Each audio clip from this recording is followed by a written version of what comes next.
a couple years ago, my friend was seeing this guy, and we all went to the bar to like meet up with his friends. So it's like she's seeing this guy, and all me and my friends went to the bar to hang out with him and his friends. It was like our first time meeting them. One of his other friends was across the bar, and we just like kept making eye contact and looking at each other. At one point of the night, I like got up, and I was the friend that I was talking to. I went and I talked to the other friend, the one that I was like making all this eye contact with. I thought my grandma would. As I turned a corner, a man snatched me up and put me in his car, and he had the scariest mask on. He looked like the devil. My grandmother instantly knew that something had happened to me. She ran over to my school, but I wasn't there anymore. For 2 hours, the man drove me around in his car looking for a perfect spot. Whenever I would ask him where he was taking me, all he would say was, "I'm looking for privacy." When he first took me, he tied my hands behind my back. He threw me in the back of the car, and every now and then he would turn around and grab at my clothes. He was trying to rip the clothes off of me, but every time he would try to grab my clothes, I would bite him really hard. I made him bleed several times, but this only made him angrier. We finally stopped in a supermarket parking lot. That's when he told me to stay quiet and he left the car. But I was more afraid of what he would do with me if I stayed than if I left. I managed to get out of the car without him seeing me. I ran for a minute before I heard him screaming behind me. Reached a highway and a woman stopped her car to help me. She took me back to my parents' house, and that's when I found out my grandmother had had a heart attack. She knew that I was kidnapped and my parents went crazy. They took me to the hospital, but I was actually okay. I went into therapy for years after that.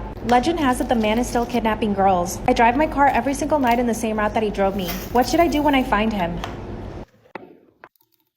Am I the asshole for not going to my brother's wedding after my family ruined my relationship? Hey everyone.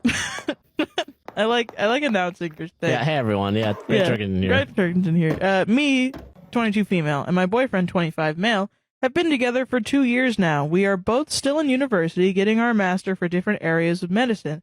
We met on campus. He is tall, good-looking, thoughtful, smart, and hardworking. I think most people would even say he's out of my league. Fucking you and me both, sister. He has never made any bad comments about me or my family. He has even learned Russian to speak to them in their native language. Oh, that's nice. Despite his efforts, my parents and brother are still being absolute assholes to him for no reason. They ignored him, talked behind his back, and never invite him to anything, show no interest in learning anything about him or his family, and just completely reject him in every way. My brother, 27 male, is the worst in all of this, even though he himself doesn't have nearly the same level of academic achievements or physical appeal. Wow, okay, that's a little weird. Yeah. But, I mean, okay, whatever. I've never once thought about my brother's physical appeal. Yeah. Ugh. Hey, is your brother a Zac Efron or not? Like, could they make it big in the industry? Could they make it big in the industry? Probably not. Sorry, guys. My boyfriend said that the feeling of not being accepted and having to walk on eggshells around my family and the tension this creates between us has made him reconsider our relationship. Oh, shit. Last week, my brother got married, and of course my boyfriend wasn't invited, so I decided not to go as long as he wasn't invited. Fair. They decided to not invite him, so I didn't go, and now they're furious at me for doing so. Am I the asshole for not going? No. Edit. I saw some people asking for reasons why my parents might feel resentful towards my boyfriend. I think my parents see it as more of a cultural problem. I'm originally Eastern European and he's from Western Europe, so we are both quote-unquote white. They would just rather see me with someone from the exact same background. Political and religious assumptions also might play a role. Am I the asshole for refusing to lend my designer purse to my sister-in-law for her wedding? I, 24 female, have a Chanel purse that was a gift from my parents when I graduated college. It's by far the most expensive thing I own. My brother recently got married, and his new wife, Amy, asked if she could borrow my Chanel purse for their wedding day photos and reception. Amy doesn't own any designer bags and really wanted one to complete her wedding look. I politely declined to lend her my purse. That purse is extremely valuable to me, and the thought of something happening to it makes me anxious. Amy called me selfish and materialistic for not lending it to her for the wedding. She said I was more concerned about a status symbol than helping family. My parents... Says you. Like, what? My parents and brother also got upset with me, saying I should be willing to share my things with family, but I don't think I should have to hand over my most prized possession just because it's for metal. Yes, exactly. Like, how... I thought it was so comical. Right.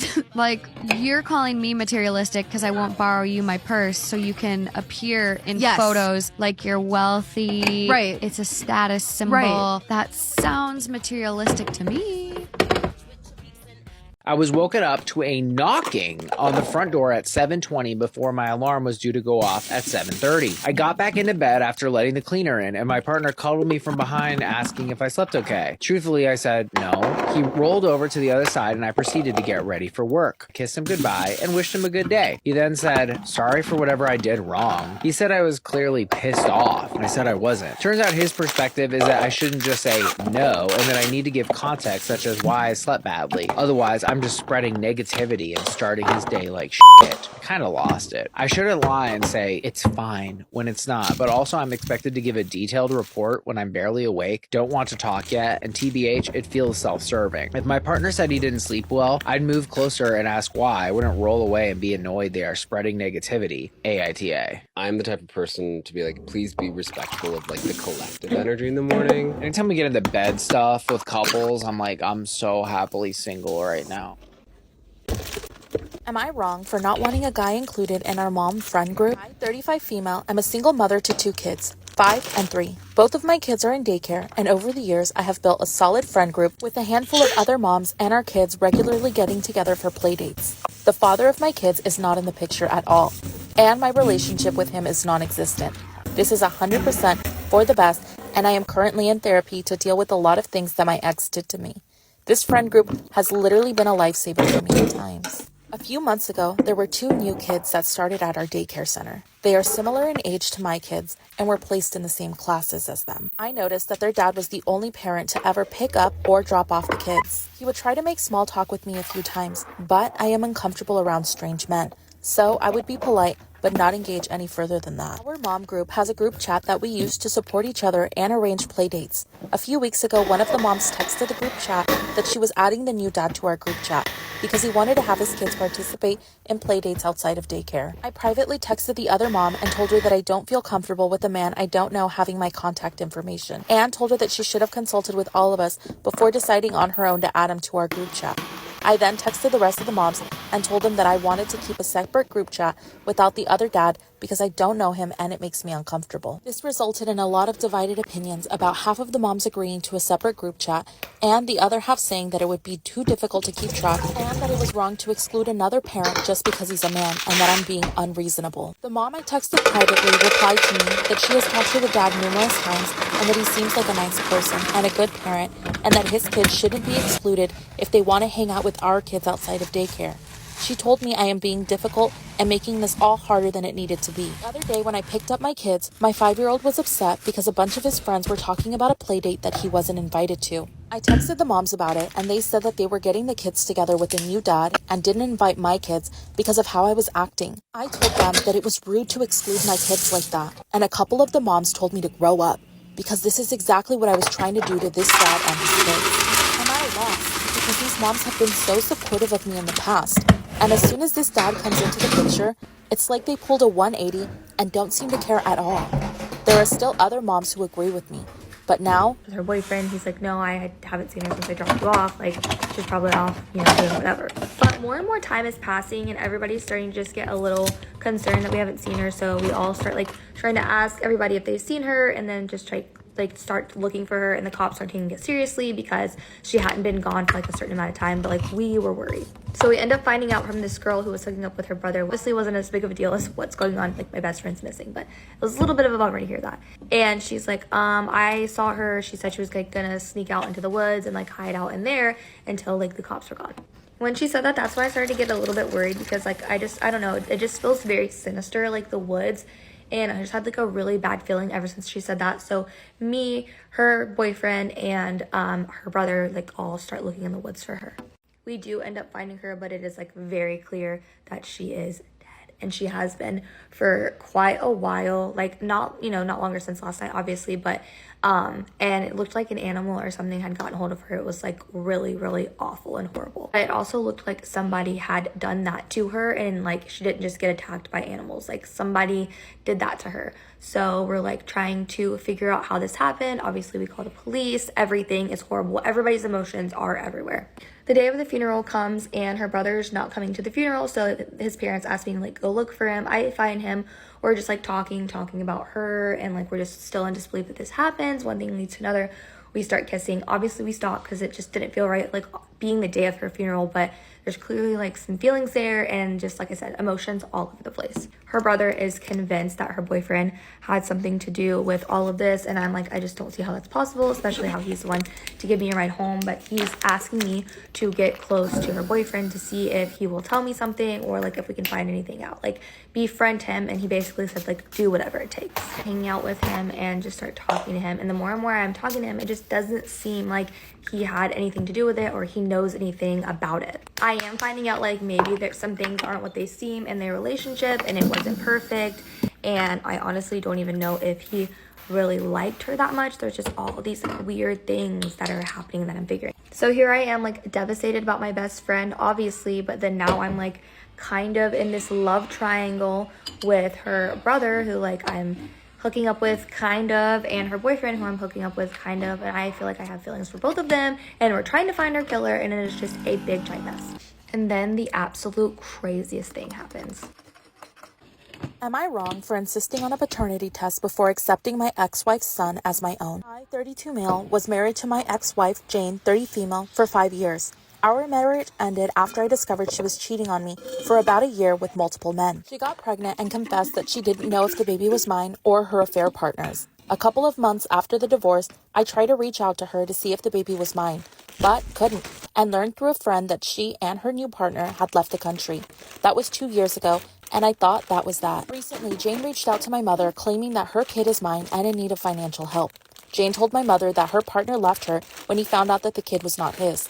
Now for context, my mother has been desperate for grandkids, especially since my older brother is gay and child-free, and I've been single since the divorce. She's now relentless in pressuring me to help out Jane. However, I have my doubts given her infidelity. I find it hard to trust her claims without concrete evidence. So I've insisted on a paternity test before committing to any financial or emotional support. If the child is indeed mine, I'll gladly step up and fulfill my responsibilities as a father. But I refuse to do so without proper legal documentation. My mother and Jane are both against the idea of involving lawyers or going through the legal process. They insist that the child is mine based on similar resemblances, like having blue eyes, which I have, but Jane has blue eyes as well. The issue came to a head when my mother posted a picture on Facebook of her and the kid titled My Grandson. Now, family members and some friends know about the issue and are contacting me. When I tell them I don't know if the kid is mine and want to do a paternity test, they are calling me selfish and irresponsible. My family members are saying that my mother will only say that because she is sure that the kid is mine. My friends say that I'm wrong for punishing the kid for what my ex-wife did.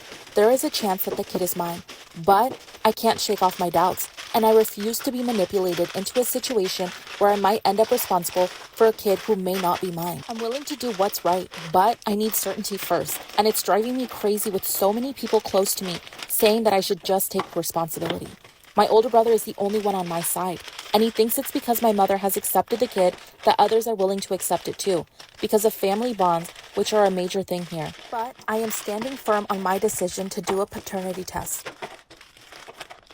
Am I the asshole for telling my sister it's gold digging money she's borrowing from me? Not in the US. I, 33 female, have a sister, Sarah, 36 female. Sarah has always been good at studying and is our parents' pride and joy. She got into a very good university's engineering program on full scholarship and had a nice job offer upon graduation. We were all really proud of her. In comparison, I was a mediocre student. I got into a less prestigious university studying something Sarah said to our parents, quote, won't get me a good job. But my parents helped me pay my tuition nevertheless, though I had to work for spending money and other expenses. Through work, I met my now husband. He is from a family of generational wealth with their own business. We married when I graduated, and my sister said she was very disappointed in me for being a gold digger and that we women should not rely on a man's money to get ahead in life. Sarah left her company at 30 to start her own business with her now husband. The business was doing well until the pandemic. They struggled, but managed to keep their business together until this year. There it is. Sarah confessed to our parents that she needs a large amount of money to keep her business afloat. My parents suggested she borrow from me. Now, I do have the amount of money Sarah needs. My husband heads his family company and gives me spending money every month in addition to a credit card he takes care of. I don't work. My days are spent looking after our 2 sons and, for a few days a week, keeping his mom company. She's a lovely lady who's still very active and enjoys taking me places. Every time we go out, she foots the bill. So I do have a lot of money saved. Sarah and her husband approached me in private a few days ago. They asked to borrow money from me with a detailed plan on how to pay me back, though, with much lower interest than from a bank and a contract. Here's why I may be the asshole. I wrote them a check, and as I handed it to her, I looked her in the eyes and said,